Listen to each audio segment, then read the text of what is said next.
So when I was asked the question, again, with most things in logistics, I think it's how long is a piece of string?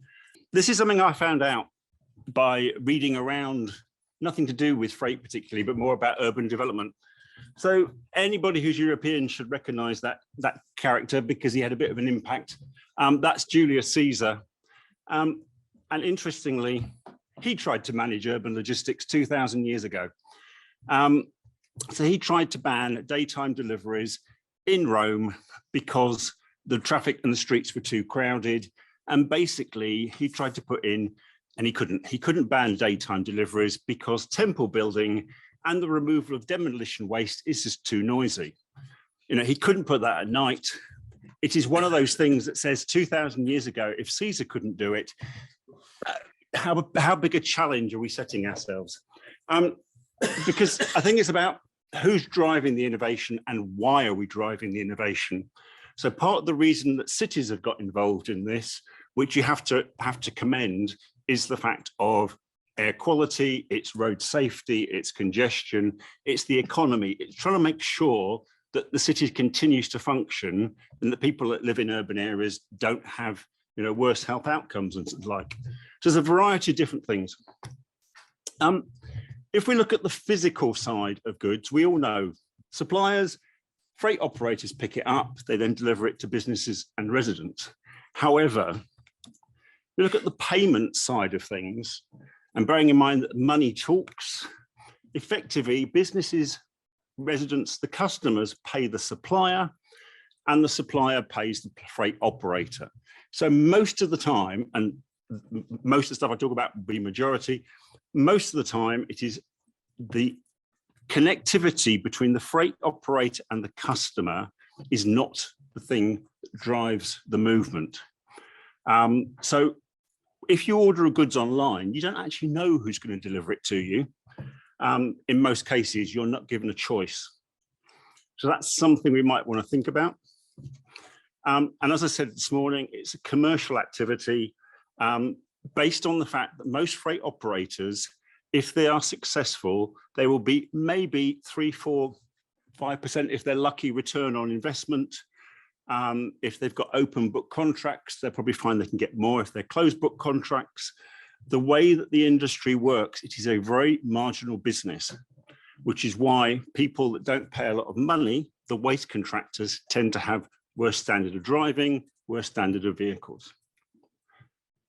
If we're influencing the last mile, and to come back to a point that Giacomo raised this morning, how do you influence which vehicle and how it moves? Part of that is about the commodity. It's about the actual physical thing of you are moving. When we did the behavior change program for the London Olympics for the industry, not for delivering the stadiums and things, but for the industry around, we used to talk about beer, bread and blood, because they're all essentials to life. Hopefully you don't need supplies of blood unless there's an incident. But the point is, these are essentials to life, but they all move very differently. They'll move at different speeds and different vehicles and different containers. And also the volume of things, how much is moving, how individual it is, the thing that is moving, will determine often how it moves. There is also an existing mass of regulations on nearly everything that a freight operator tries to do. Certainly in terms of the vehicles, the weights, the dimensions, the specifications, and we've got a lot more in terms of now different regulations by cities in terms of clean air zones. We've also got development in Europe of a direct vision standard to try and end up with heavy goods vehicles that are actually better for urban areas in the sense the driver can see more. The drivers, if you've got a driver of the van or the truck, they are licensed. If they're in a cargo bike or they're walking, they're probably not. They're also more likely to be gig workers if they're in smaller vehicles. The licensing is quite important because it means they also get training. Certainly in Europe with the Working Time Directive, there's a requirement for additional training for the driver. There's regulations on operation, often on noise, things like planning restrictions that says you can't deliver at night. If you're moving beer kegs, there's a lot of health and safety requirements. and the curbside in terms of when you can access that curbside, what locations you can access. If you're in Paris, you can only deliver at certain places where it's marked. If you're in London, you can deliver everywhere, apart from where it's marked to tell you you can't.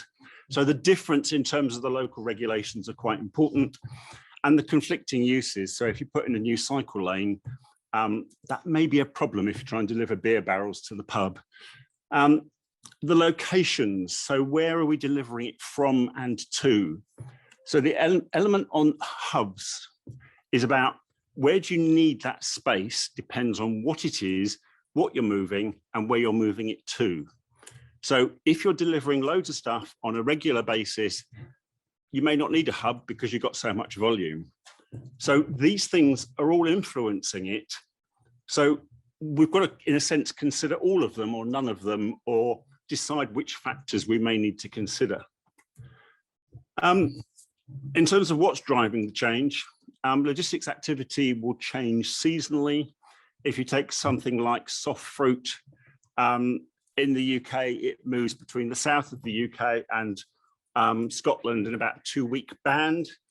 You can see when product is coming in from Kent, when it's from the Midlands. Basically, as weather changes, things like raspberries and strawberries, you'll see at different times coming from different places.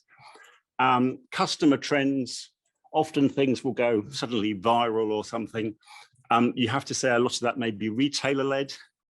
Certainly in times of logistics efficiency, the supermarkets, the likes of Amazon, the instant grocery people have all driven trends that we may say are customer trends. I would say they're probably retail trends. And certainly the thing that was mentioned earlier this morning about delivery speed, that is something that's come from the retailers. Did we know we needed it within an hour? You know, if it was a DVD or something, well, no, we didn't. But the retailer now gives it to us in that period, so we want everything in that period. And free delivery, I would say there's no such thing as free delivery. It should be banned as a term. There should always be a clear cost of delivery on anything we order online. There's something about logistics activity. If you look at what the traditional operators are doing, so there are big operators that are moving into smaller vehicles, are moving into urban hubs, but there's also an awful lot of venture capital into this. There are a lot of new entrants into the market. There's lots of technology that's coming that supposedly is new and wonderful. A lot of it is venture capital led. People like Deliveroo are still not making a profit. Uber are still not making a profit. So some of this stuff, we have to be careful of how much we're encouraging, and from a city perspective, coming up with policies to accommodate on something which actually isn't paying its way in any shape or form. Property sector, investors drive the property sector. If you're in an urban area, how much you can get return for that land, I think, is the thing that will drive it. Amazon in London have been quoted commercial rents for basically industrial property, because that's how keen the competition is. That seems to me to be slightly extreme, but somebody's trying to make some money out of this. Property leases are usually 5 years, if you're lucky, more likely to be 10 years. That means it's a slow-moving market for a lot of operators. The comment was made earlier by Jean-Paul in New York. I don't know what Amazon's like in France, but I know in the UK, there are some places where they had to buy effectively a long lease, and they're now stuck with a property they don't necessarily need, so you're then becoming the landlord to rent it out again. It's this sort of, how do you deal with this lack of flexibility in the property market? That property supply is an issue, and that industrial logistics land availability might be down to the property sector because they're banking land to see what they can then develop it into. It also might be down to the public sector. So public sector, particularly on land zoning.